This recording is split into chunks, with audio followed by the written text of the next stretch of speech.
with some live girl chat, all right? Yes, Now, let's do it. before we spill the tea, we want to shout out a city that once hosted a famous tea party. All this month, The Real has been paying tribute to cities we love. And our city this week is home to the world champion Red Sox and Patriots. That's right, it's Boston Week!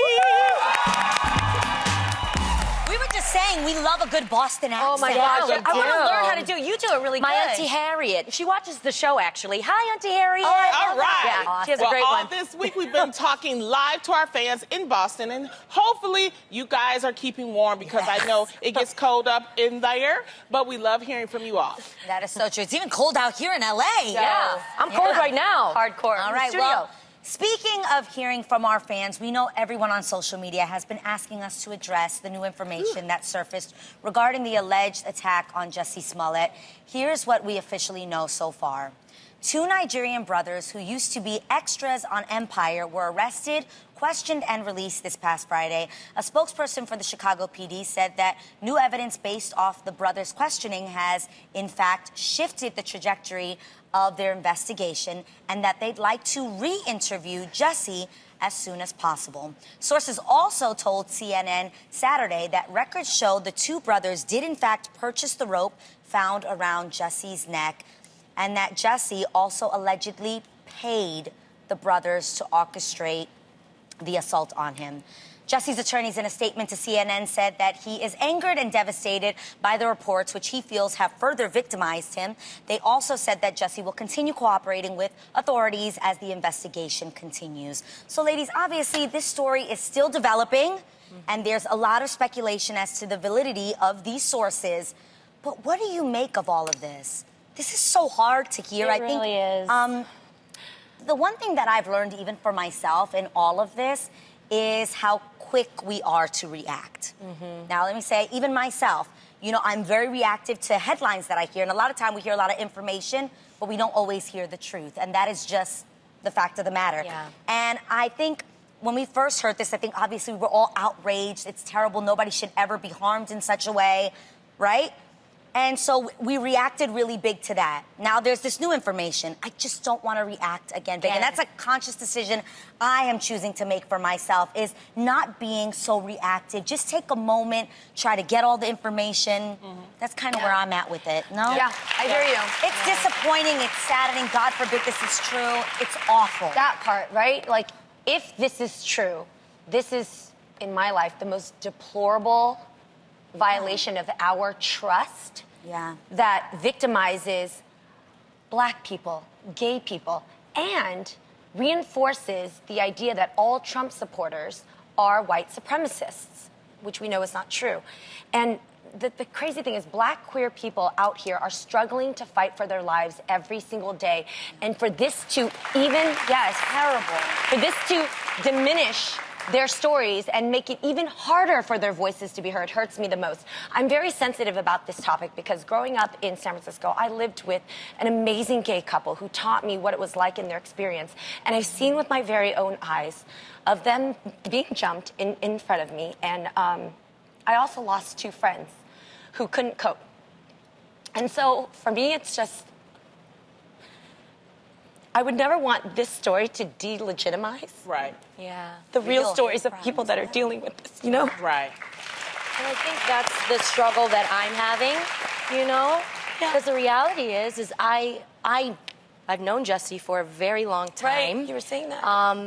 And I'm trying to wrap my head around it because I like to think of myself as a very logical, you know, person. I like to think through my thoughts. And with this story, personally, especially knowing someone, my mind is kind of like all over the place.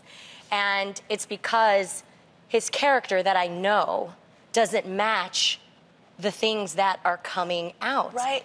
But the truth is, you know, the truth. Something's coming out. Something is coming out. So it's concerning to me, the reports. I'm concerned for him. And this is the thing. The law is the law. Just because we're celebrities or whatever, you can't act above the law. Correct.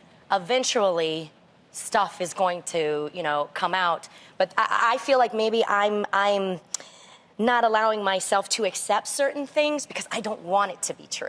Yeah. Of course. Because I know him. Yeah. And then if it is true, exactly what you're saying, it don't look good. Yeah, That's not a good look. Right. And I'm thinking, like, what is the benefit? What drives a person to actually come out and say something like that? Or do something like that? Okay, in my opinion, first of all, I am not embarrassed for supporting somebody based on how I know them. So I don't want people to feel embarrassed. I know there were a lot of support. Really? And this is the thing. I think, in my humble opinion, because this is such a high-profile case that there are too many leaks, there are too many sources, and it's confusing everybody. Yes, so people I'm don't know. confused. Actually, this case should have been taken over by the FBI, in my opinion. That's the reason why you label something a possible hate crime, so that they could take over. Because right now, these sources, we don't know who these sources are.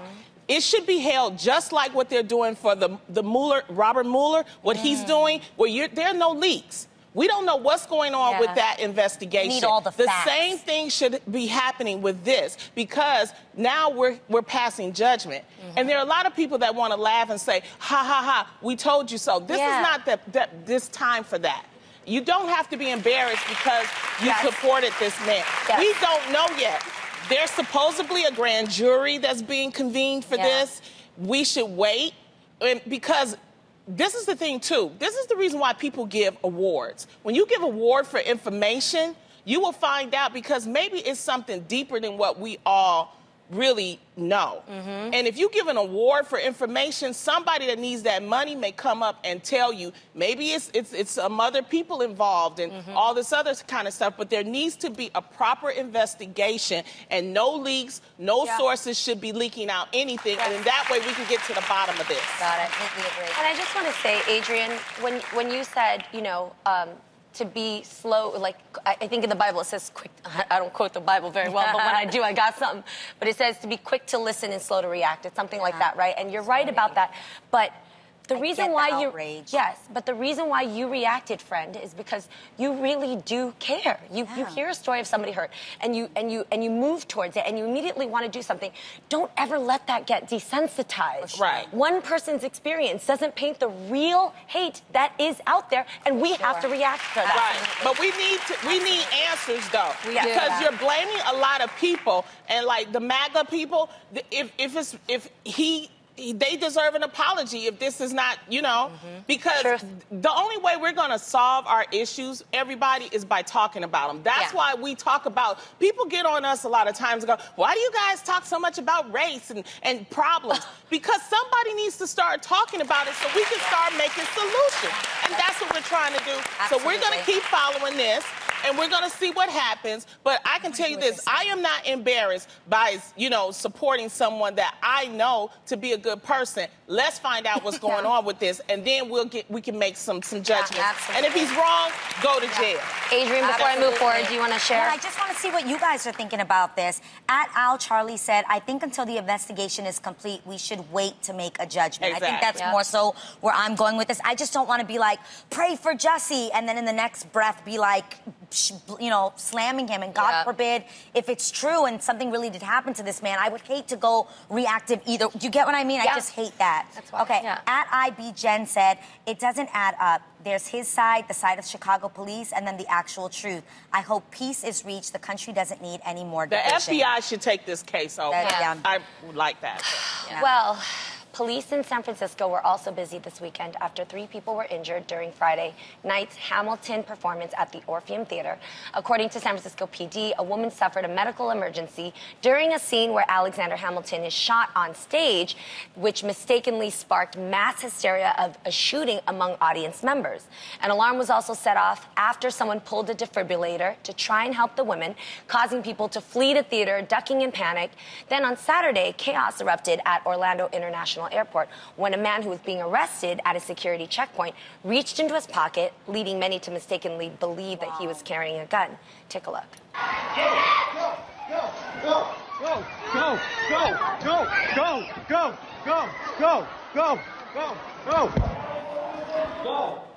Wow. Ladies, luckily this was just a false alarm, but this makes us realize, do you think that situations like this have unfortunately become our new normal, where we're constantly on edge because you read and see so many stories of something like this happening and actually resulting in fatality? But is this now, you know, and I mean, I'm going to just answer for myself. This weekend, went out with a few friends, and I was in Watts, which is next to Compton. And if you can imagine what Compton is, Watts is actually even more dangerous than what Compton, what we've known about Compton. And it was like 2 in the morning, and went to a fun reggae club with my friends. And I legit walked in and automatically was like, okay, where's the exits? I got this one and I got that one. And there's a crowd of people here. I see a little bit of a gang here. I'm going to chill. And I chose where I was dancing and how much I was drinking based on the hour, the location, and where I could flee. And it was when we started to look at this story right here that I realized, oh my God, I automatically do that. But I wouldn't change anybody else from doing that. I would actually, if I had kids, I would teach them to do the same thing, because we got to be smarter and we got to be wiser, because that is the real issue of today. Yeah, it's unfortunate. Yeah, it's unfortunate that these are the times that we are living in now. I definitely think about that.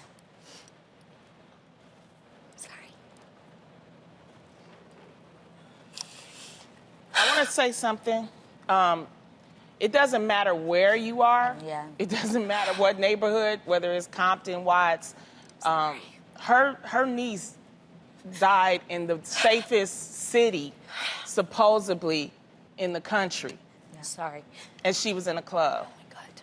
So we just have to be more aware of what's going on in our country. We have to be, if you see something, you say something. A mom named Shelly Harrison Reed posted a photo. I put it on my Instagram. It was a photo of her young daughter. And her daughter wrote on her arm, "Love, Mom, Dad." And basically the post was that she said, "My kid's school had a genuine lockdown today. I said to her, 'Why did you write that on your arm?' And she says, 'In case the bad guy got me and I got killed, I wanted you and Daddy to know that I loved you.'" And she started to cry. Yeah.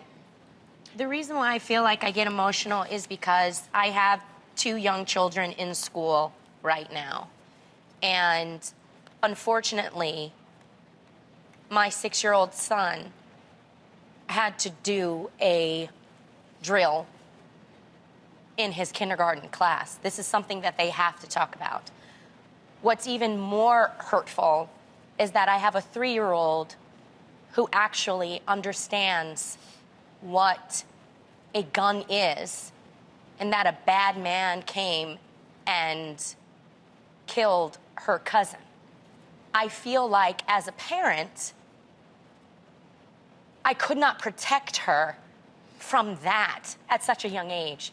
My goal is to keep my children feeling safe and, you know, have that sense of innocence as long as I can.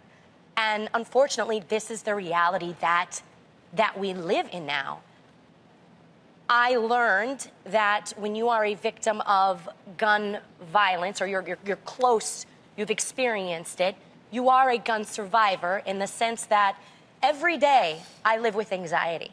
Every day I live with fear. People see me on this show, and yes, I have a smile on my face and I'm trying to be present, but I see myself as a duck. Like, a duck is calm on, you know, the water, the river, but underneath it's like this. I'm constantly I could not go to church for 2 months. I was afraid to go, that a person might come in and shoot us. I was afraid to go to a restaurant. I was afraid to come here. Because it's sad, I don't feel safe. And then you feel like, okay, I'm gonna go out there, I'm gonna make some change, we're gonna do something, and I was ready to hit the ground running. Then once I got all the stats and talked about it, in a way I felt kind of defeated, because there's so much we have to fight for. Yeah. There's so much we have to learn, and we've got to do better. I don't want to live in fear. And I don't want my children to live in fear. I always say this, Tamara, and you guys have heard me say this. The purpose for me, government, is 2 things, and this President's Day, right? to build roads and bridges and keep us from killing each other, all right? So there is hope. Never give up hope. You keep fighting. You keep doing what you need to do to help make change possible.